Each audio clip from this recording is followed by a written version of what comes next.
MIM या अशा प्रकारच्या त्यांच्या ज्या गतिविधी ज्याला म्हणता येईल त्या वाढवण्याचा प्रयत्न करतायत।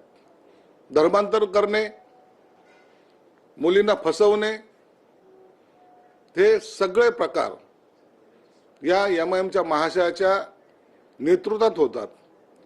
म्हणून ही जी खान जी मुलगी आहे किंवा ही बाई आहे, ही एक मोहरा आहे, छोटासा मोहरा आहे। असे अनेक त्यांचा नेटवर्क महाराष्ट्रभर त्यांचं जाळं हे पसरलेलं आहे।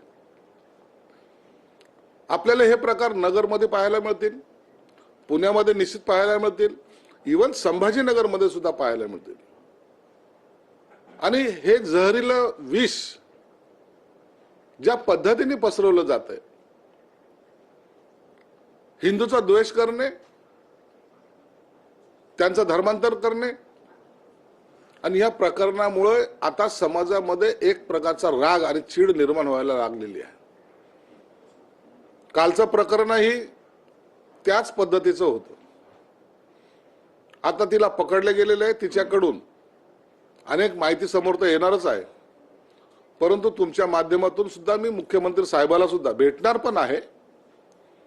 याची SIT चौकशी झाली पाहिजे आणि याच्यातले मास्टर माइंड या मोहऱ्यांचा सोडून द्या, हे मोहरे ते भेटून जातील, पण मास्टर माइंड कोण आहे तो समोर आला पाहिजे, अशी मागणी मी मुख्यमंत्री साहेबांकडे करणार आहे।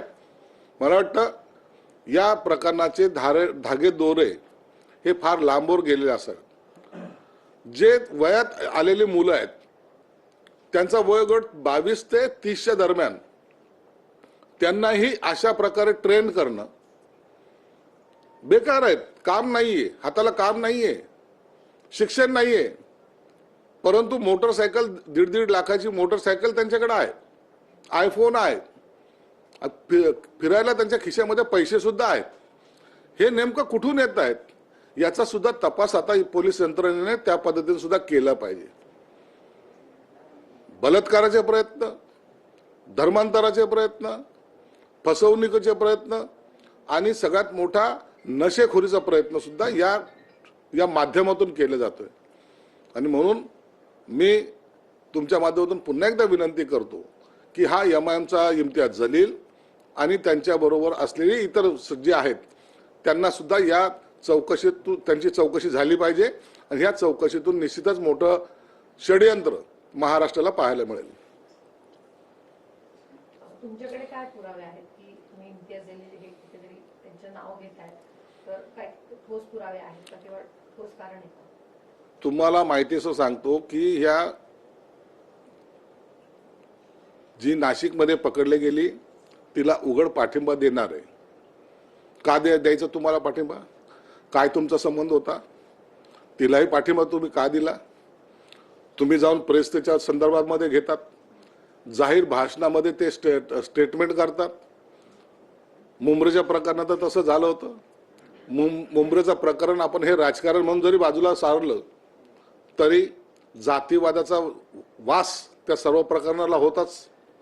म्हणून तुम्हाला या सगळ्यांची बाजू घेऊन नेमकं काय घडवायचं होतं याचा तुमचा हेतू स्पष्ट होतो।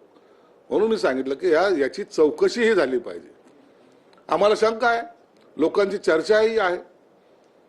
एवढं नाशिकची ती महिला मुंबईला जात नाही, मालेगावला जात नाही, ठाण्याला जात नाही, ती संभाजीनगरलाच काय येते? तो नारेगाव परिसर ज्यांनी पाहिलाय त्यांना माहिती की तो परिसर कसा आहे। तिथं थांबून म्हणजे कुणाच्या लक्षातही येणार नाही की अशा ठिकाणी ती बाई थांबली असेल।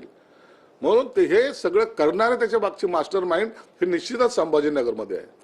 संभाजीनगर हे आजपासून नाही तर अनेक वर्षापासून अतिरेकी कारवाईसाठी प्रसिद्ध आहे आणि त्यांना सेन्सिटिव्ह म्हणून अनेक वेळेला घोषित सुद्धा या जिल्ह्याला केलेला आहे।